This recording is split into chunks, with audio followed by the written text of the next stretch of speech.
பிரித்தானியாவின் பிரபல சில்லறை விற்பனை நிறுவனமான B&M ரிட்டைல் லிமிடெட் நிறுவனத்திற்கு 2 மில்லியன் பவுண்டுகளுக்கும் அதிகமான அபராதம் விதிக்கப்பட்டுள்ளது. பர்மிங்ஹாம் நகரில் உள்ள 3 முக்கிய கிளைகளில் உணவு சுகாதார கட்டுப்பாடுகள் கடுமையாக மீறப்பட்டமைக்காக இந்த அபராதம் விதிக்கப்பட்டுள்ளது.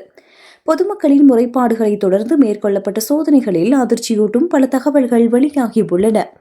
பர்மிங்ஹாம் மாநகர சபையின் சுகாதார அதிகாரிகளால் சன் ஆண்ட்ரூஸ், பிரைகரி ஸ்கொயர் மற்றும் தி ஃபோர்ட் ஆகிய வணிக வளாகங்களில் உள்ள B&M கிளைகளில் இச்சோதனைகள் நடத்தப்பட்டன. அங்கு விற்பனைக்கு வைக்கப்பட்டிருந்த உணவுகள் மற்றும் தட்டுக்களில் எலிகளின் எச்சங்கள், எலி சிறுநீர், கரைபடிந்த உணவுப் பொதிகள் மற்றும் எலிகளால் கடிக்கப்பட்ட உணவுப் பொருட்கள் கண்டுபிடிக்கப்பட்டன.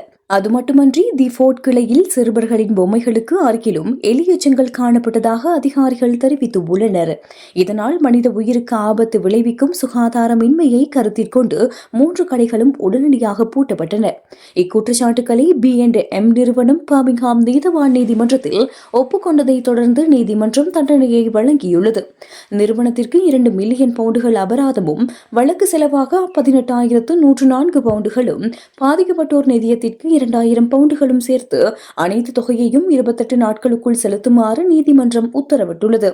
இதுகுறித்து பேசிய பர்மிங்ஹாம் மாநகர சபையின் பொது பாதுகாப்பு பிரிவின் தர்மகர்த்தா சாமுவேல் போர்ஷித் கூறுகையில், பர்மிங்ஹாமில் இயங்கும் வணிகங்கள் உயர் சுகாதார தரத்தை பேண வேண்டும்.